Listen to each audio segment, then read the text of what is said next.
Wa lunch hour 12 koloko kwathu.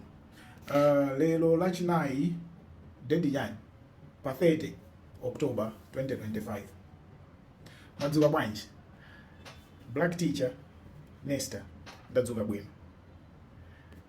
Ndimaganiza lero after kuonera ma videos anthu amene timakonda dziko lathu la Malawi, amene tili kwambiri anthu okonda dziko la Malawi tili kwambiri, and don't think kuti pali munthu mmodzi amene amalikonda kwambiri kuposa ena.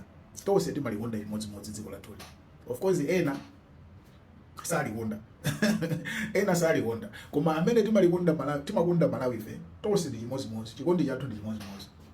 Alipo anthu ambiri pa internet pa amene akumalankhula zoonetsa kuti akukonda Malawi.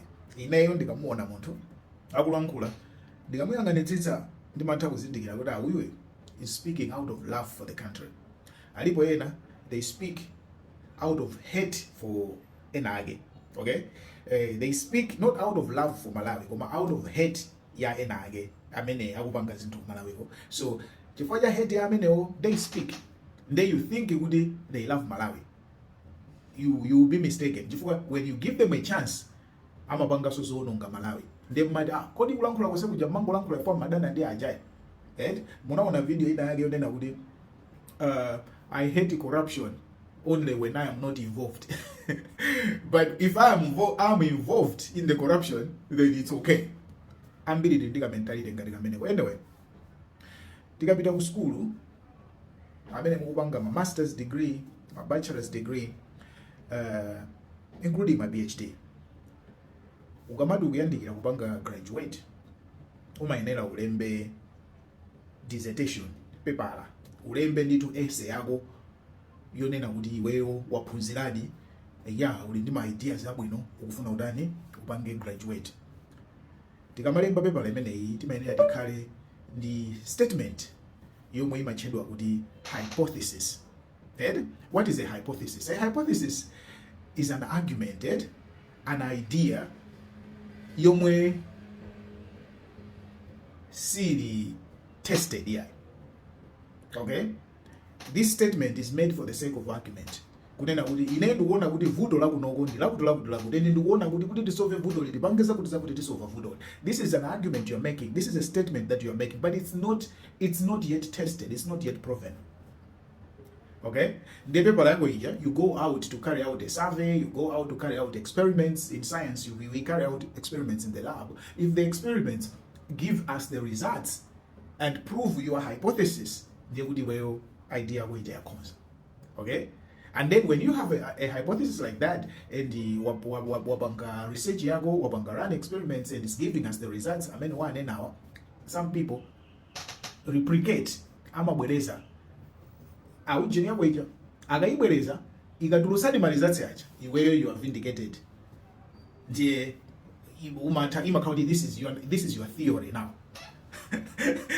And from hypothesis so kwani yasadukano theory iweyo waipanga proof, and it was invented by you. Anyway, mafuta ambiri amene tili nawo ku Malawi kuti tiyakonze sikufunika ma hypothesis yaya, sikufunika ma argument, ma ideas onena kuti have not been tested. Why?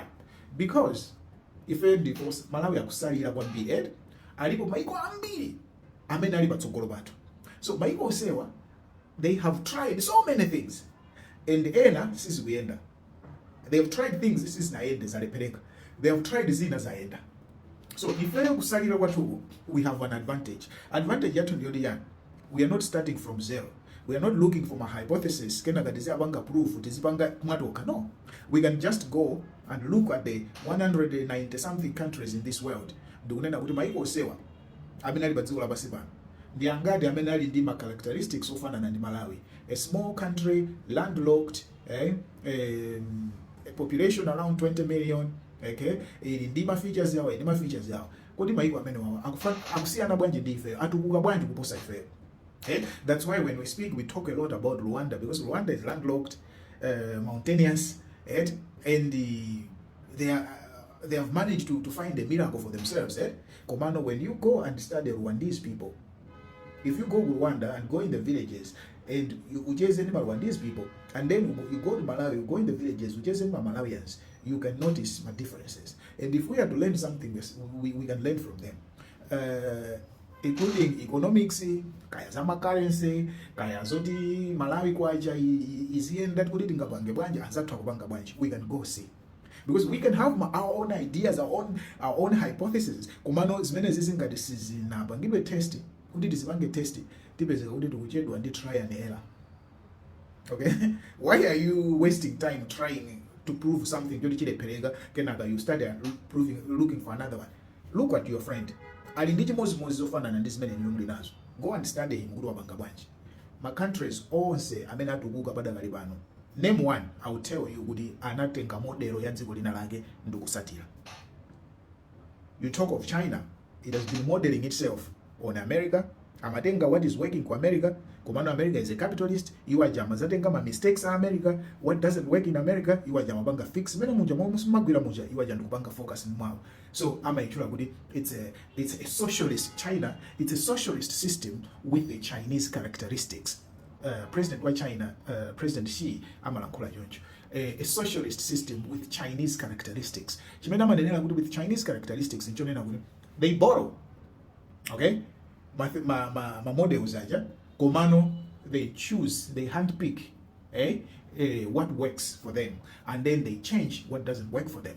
Okay, yeah, so we can pick any country, moderate, and then kubweretsa ku Malawi ndikuzaona what works in Malawi, ndikuzapanga consider ifeyo mene tilili what cannot work for us to protect ourselves. Kutseka is it's gonna work perfectly. It's gonna work perfectly. I want you share this video. Before all the Malawi tilipo ambili. Okay? Yeah. Ineyo, I will tell you, if you ask me, Anto Timango nena in general, for example, kupanga fix education in Malawi. Timano education in Malawi is bad. Where is it bad? Yeah, igulepera bwanje. Why igulepera? Yeah, education system, you cannot pinpoint. Mubanga blame university, mubanga blame secondary, mubanga. It can't be like that, guys. University, makoso they are the same. Mubanga accounting, mubanga business, mubanga civil engineering, mubanga electrical engineering. They are borrowed courses, modules. Education system, it's a system. We look at Yana, the position mpaka kukula. Okay? It's a system. What system? Ulabika badi. Kwa ineyo system yatu imalabika bajambi. Kulabika kwake ndikonena kuti most of the schools in Malawi, maga primary school, kids are not equipped, are not well equipped, are not well educated.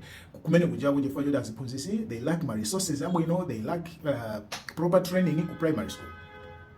Okay, and by the time kids come out of primary school, ambili they hate school, ambili they think school ilibe pildo, ambili because of the system kumene kuja. You understand?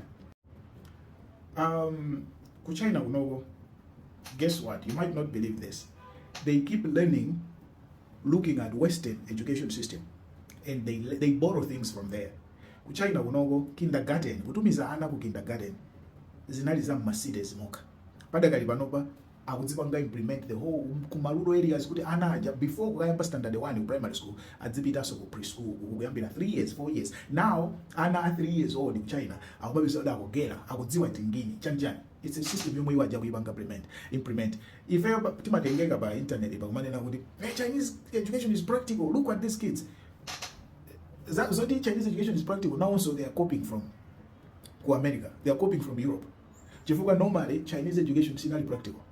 Chinese education inalibe what we call critical thinking. Ana school in China, they were not encouraged to challenge a teacher or to ask a teacher. The fact that Chinese people will not question or ask. They might know something, but they will be quiet. They are not, now they are trying to teach their children also to be critical thinkers, to solve problems. Critical thinking must solve problems. They become entrepreneurs. They look at the society, they see problems, they can innovate. And they believe my Europeans, they excel in innovation because of that. To look at the world problems and to create solutions. If it matter. Anyway, this is the first video.